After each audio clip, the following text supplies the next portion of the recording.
Bill Riddell on how we plan. So that day we worked and we decided that Colonel Riddell would talk to the Thai units, the intelligence unit that is known before as the 333, but at that time it was known as 927. And so we were preparing, discussed and decided that we will use Nampong. And so I sent a note back with the aircraft that comes here and forth and wrote to all these guys that, okay, prepare our people. And by that time, the airfield was full of people already. And we were, I have to take the family of my people out first. It was Jerry Daniels' group of staff, because it's high risk. So we sent a C-46, a C-46 from Bangkok to retrieve them. We tried on the 12th, we couldn't do it because too many people were coming in the car. My job at that time, it was so spontaneous. I picked people up, I put them in the Udon hotel. All the hotels were taken. And we were renting the house, and it started filling up because we have about 200 people by that time. And also, some of the new people we had to put up in the very near to the base, and we have to feed them almost every day, catering. And I was doing it alone with a couple of the staff at the CIA office in Udon. And so finally we got a plan built, so we will send the C-46 down, and Kun Somchai was organizing the people to come in a truck and wait at the middle of the runway instead of the end of the runway. The pilot came and we put our people, his family, and Yang Si's family, everybody, all the Amai group into the plane, and we flew them first to Udon. And Kun Somchai was sent right back to be the kicker because there's no flight mechanic to close the door. So he did another 4 flights until the end of the airlift. So as we have no people. And so the next day, we arranged for C-130. Mr. Arnold requested the C-130 from the Air Force, and they were painting it on May the 13th. Now, I want to take you back a little bit on the last evacuation itself. We were told to prepare the place in Nampong, and we brought tents, some very, very large tents in from Okinawa. And we brought also the night landing lights in Nampong, as it doesn't have it. And we were preparing an operation which we agreed on the word blue bonnet. You know, that's the bonnet that's to cover. So blue bonnet was the code that will be used on the 14th. And it consists of 2 jet rangers that will be parked in Nammo area, Nam Lao area, I think, behind and then wait there. And it will be a porter, and the C-130 will be landing, so it will relieve the people. So at, I think it was 9 in the morning, the C-130 comes in. And when the C-130 comes in, then people will try to get into the C-130, and General Wang Pao was driven out. Yang Liu was with him. Wang Nia was with him, and Wang Nia was with him, and about 10 people. And they took off in the 2 jet ranger with Jerry Daniels, and went to Mung Cha to change into a porter, PC-6. And from there, they went to Udon. I picked them up at 12:15. And General was happy, you know, he has his number 6 wife with him, with kid.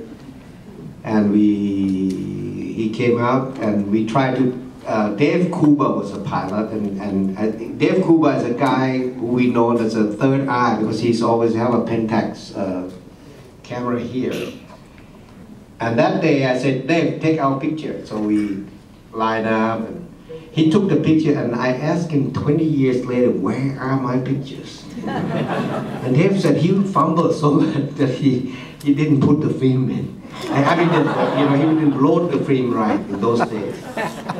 So we lost the historic moment of departure. Anyway, I just want to let you know also how serious it was to get General out. Not only the 130 was involved. There were 2 Jolly Green Giants with 24 Marines in the air at the same time. Nobody has ever heard about this. You never see them. And there were another 4 F-4 Phantoms at 22,000 feet. If there were to be a problem, the Jolly Green will come in from Nassau, and they will land in front of the general's house and extract him. The Marine will go in and extract him. And General has to leave. That was the words. I knew it because I was the only guy as a representative of General Wang Pao. By that time, I became his adopted son, his friend, his whatever. So we were, because I wasn't at home, so he was freely speaking with me on many issues. And I got along with all the wives, so that was helpful too. And the last month that we were there, General asked me to send a teacher for the young children. And I recruited Kun Pom. Would you stand up, please? Yes. And she was a student in Chulalongkorn University, and we sent her there. She thought she's gonna make some money for 3 months, and she ended up getting in a helicopter and left. And she finally married Kun Somchai after a couple of years of insistence. So they are a long-chain couple.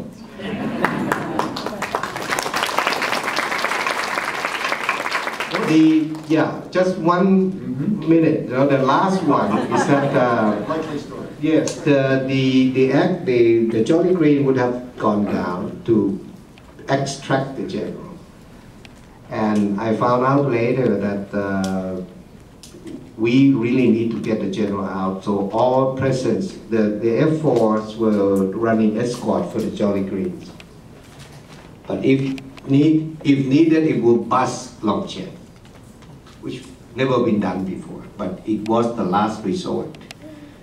Anyway, it went well. He came out, and that posed another problem, what to do. So Jerry was given the task of doing the relief management. So I was in Udon. General already left for Nampong the next day. And so we request for our team back.